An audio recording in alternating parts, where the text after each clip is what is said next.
घर का भेद। एक नगर में देवशक्ति नाम का राजा रहता था। उसके पुत्र के पेट में एक सांप चला गया था। उस सांप ने वहीं अपना बिल बना लिया था। पेट में बैठे सांप के कारण उसके शरीर का प्रतिदिन क्षय होता जा रहा था।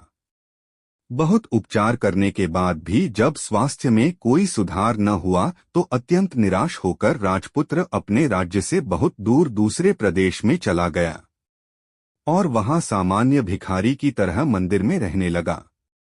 उस प्रदेश के राजा बलि की दो नौजवान लड़कियां थीं।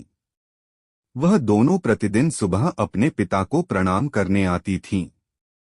उनमें से एक राजा को नमस्कार करती हुई कहती थी, महाराज जय हो, आपकी कृपा से ही संसार के सब सुख हैं। दूसरी कहती थी, महाराज ईश्वर आपके कर्मों का फल दे। दूसरी के वचन को सुनकर महाराज क्रोधित हो जाता था।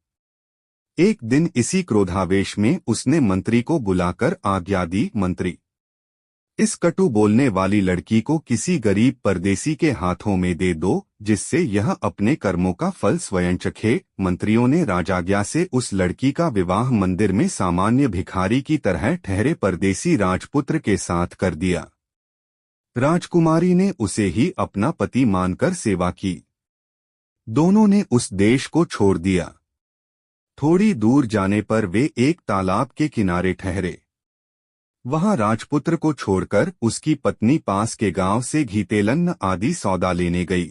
सौदा लेकर जब वह वापस आ रही थी तब उसने देखा कि उसका पति तालाब से कुछ दूरी पर एक सांप के बिल के पास सो रहा है। उसके मुख से एक फनियल सांप बाहर निकलकर हवा खा रहा था। एक दूसरा सांप भी अपने बिल से निकलकर फन फैलाए वहीं बैठा था। दोनों में बातचीत हो रही थी। बिल वाला सांप पेट वाले सांप से कह रहा था, दुष्ट तू इतने सर्वांग सुंदर राजकुमार का जीवन क्यों नष्ट कर रहा है। पेट वाला सांप बोला, तू भी तो इस बिल में पड़े स्वर्णकलश को दूषित कर रहा है। बिल वाला सांप बोला, तो क्या तू समझता है कि तुझे पेट से निकालने की दवा किसी को भी मालूम नहीं। कोई भी व्यक्ति राजकुमार को उकाली हुई कांजी की राई पिलाकर तुझे मार सकता है। पेट वाला सांप बोला, तुझे भी तो गर्म तेल डालकर कोई भी मार सकता है। इस तरह दोनों ने एक दूसरे का भेद खोल दिया। राजकन्या ने दोनों की बातें सुन ली थीं। उसने उनकी बताई विधियों से ही दोनों का नाश कर दिया।